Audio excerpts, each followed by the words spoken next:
માં ભગવતી છે, દયાળુની દેવી છે। નવરાત્રિનો સમય આવે છે, ચાલે છે અને માતાજીના આદેશથી આપણે બધું કાર્ય આરંભી અને કાર્ય સુંદર રીતે એવું ચાલે પણ છે। માં ભગવતી દયાની દેવી છે, એ તો માં કહેવાય। માં તો કોઈને આપીને રાજી થાય, કોઈને દઈને રાજી થાય। માં કોઈનું લઈને રાજી થાય નહીં।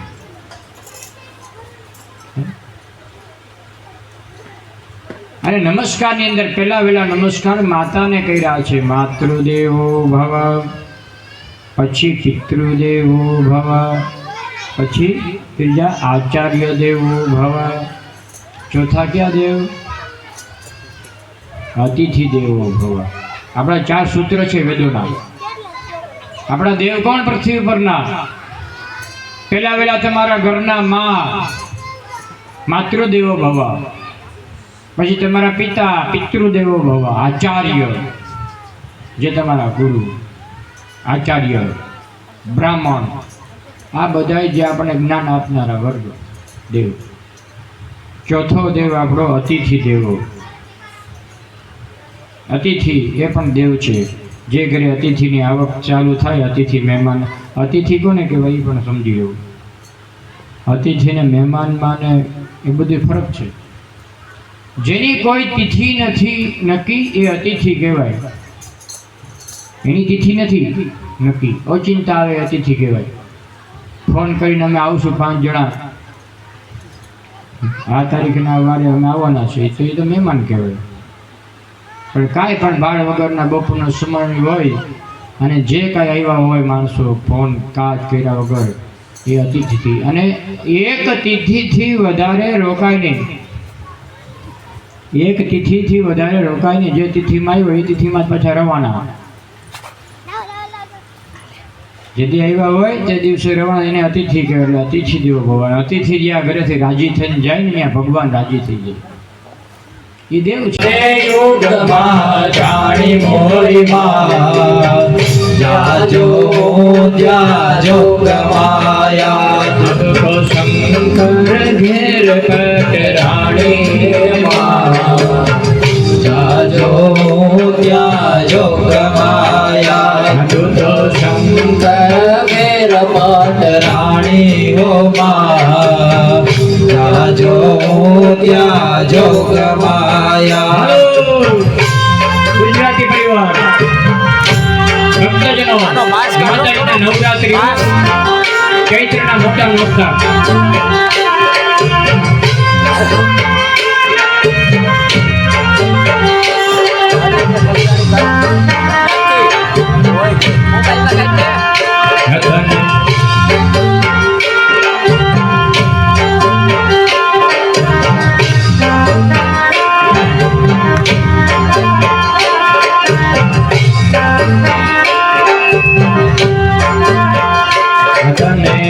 જાતે યુગમાં જાણી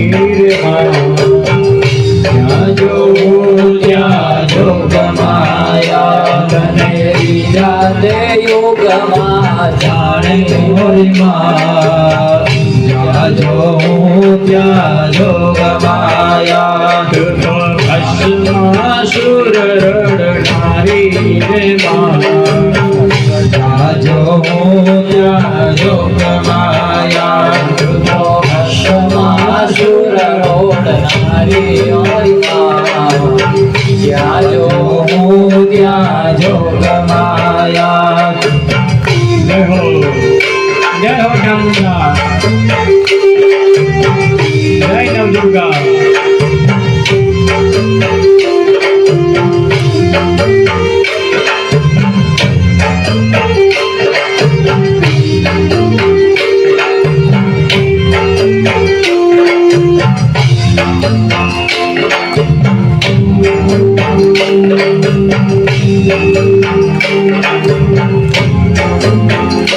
તને બીજા તે યુગમાં જાણી મોરી માં, જાજો ત્યાજો ગમાયા। તને બીજા તે યુગમાં જાણી મોરી માં, જાજો ત્યાં જો પ્રમાયા। તું તો હરિ હરિશ્ચંદ્ર ઘેર પગરાણી